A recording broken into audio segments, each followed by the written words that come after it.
If I was a student again with a gaping summer holiday in front of me, the 5 things that I would want to learn to make the most of it would be something for my career, something for my mind, something for my body, something for my personal fulfillment, and something for my personal finances. Any time that you put into learning this summer is a direct investment in future you. Like guys, for example, when I was 19, I spent the summer learning about personal finance, read a few books, listened to a few podcasts, and opened an ISA, an individual savings account. A little bit every single month goes from my main account into my ISA, and now I have £7,000 extra. This stuff is so worth learning. The goal for today's video is to leave with at least one action item, one thing that you can do this summer, and you're gonna comment it down below as accountability. Let's get started. Number 1, something for your career. There are 2 routes to go down here. Either you have an idea of what you want to do, or you have no idea. Either is absolutely fine. This video is not intended to give you stress. I still have no bloody clue what I'm doing with my life. It's all good. If you do have an idea of your ideal career, then it is time to hypothesis test. Test the hypothesis that this is actually what you want. So for example, I spent most of my teenage life wanting to be a vet. So in my summer holidays, I would get work experience, mini internships, I would volunteer at stables, kennels, catteries, animal rescues, even London Zoo, just to test this hypothesis to see if it was actually what I wanted. And it turns out it wasn't. But thank God I did the 3 months of work experience in order to figure that out. But even if you don't know what you want, there are so many employable skills that you can learn this summer. In my opinion, these are the 3 most important skills to get your dream job in 2024. And if you don't know how to do them, I suggest that you write them down, make it a priority this summer. Personal branding. We live in the age of storytelling. It almost doesn't matter how good you are anymore. It matters that you can tell your story in a way that other people think you're good. For example, you can be the best actor in the world, but if no one knows who you are, you're not going to get hired. Equally, you might not be the best graphic designer, but maybe you have an incredible personal brand that you are willing to learn, that you are hardworking, that you're a good listener, so people employ you because they know that they're going to get a good return on hiring you and that you're going to learn a lot. One of the best things you can do this summer to improve your personal branding is to set up a LinkedIn account. Hone your brand on there. I have some videos you can watch about how I created my LinkedIn page and improved it this year. I'm talking get a camera and do a little photo shoot. I'm talking think about your bio through the lens of the kind of employers you want to attract, who you want to come across as, what story you want to tell about yourself and your experiences. Maybe set up a blog or a YouTube channel where you explore your interests so that any future employer can come and see that you think critically about this area. Number 2, then you are perfectly poised for cold outreach. Cold outreach is basically just where you reach out to a working professional who you don't know personally. So you're sending an email or a message or a LinkedIn DM, but you don't already know them. And cold outreach is scary, but literally we live in the age where we are most connected, where all the incredible professionals we could ever want are like one connection away. This is such an important skill to learn, and I recommend that if you're going to reach out to some of your favourite working professionals, you follow this kind of rough structure. Firstly, have a really clear and eye-catching subject. Imagine this person is incredibly busy. Why would they take any time to even open your email? Phrase it as a question, phrase it as something engaging. Then start your email with a really quick note about why you admire them or why you want to connect with them. And try and make it as specific as possible, like, oh hey, I heard you speak at this event and your point about this really interested me. Or oh hey, I read your book and this chapter really intrigued me and I had thoughts on it. Then a compelling but not too long description of who you are. Why should they care about you? Why should they help you? Optional is to add something that could be useful to them. So for example, an article or a book or something you've seen recently that could give them value. Remember, you're not just trying to take here, you're also trying to give. And then finally end it with a quick ask. So it could be their opinion on something, a quick question, or what leads me on to my 3rd point is informational interview. This is where you could ask the professional for maybe 15 minutes of a chat, just to chat about their life, their job, get some advice. Informational interviews are one of the most valuable ways to network, to meet interesting people, maybe land a future job with them, but most importantly to see if that job is actually something that interests you. I had a deep dive phase into effective altruism and seeing if I wanted to work in the EA space, and so I interviewed someone who worked at GiveWell, one of the main EA charities, and she helped illuminate that maybe that role wasn't really what I wanted, but I learned a lot from just talking to her. Whatever it is this summer, take just one step towards helping your future career. I promise that future you will be very grateful. Number 2 is something for your personal fulfillment or a creative endeavour. What is the secret goal that you've always wanted to do, always wanted to learn? Now is your time to give it the space before you get a full-time job. For me, during A-levels, this was starting a YouTube channel. Like, I genuinely never thought that it would become all of this, what it is now.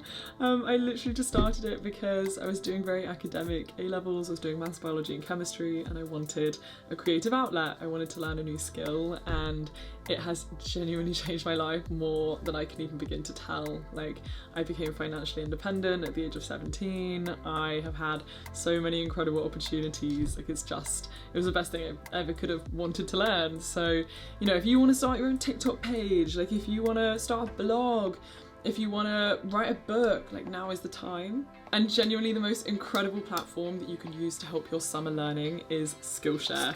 I don't know if you've heard of it, I talk about it all the time, and this video is kindly sponsored by Skillshare. Skillshare is the world's largest online learning community, which is crazy, and they have experts and professionals in all sorts of fields, everything from creative writing to productivity, illustration, knitting, crochet, time management, personal branding. So whether you want to learn skills for fun or for a future career or as a passion, as a side hobby, they have so many incredible courses and options. I've done everything from their productivity classes to more recently a lot of their writing classes, because I'm trying to improve my creative writing skills.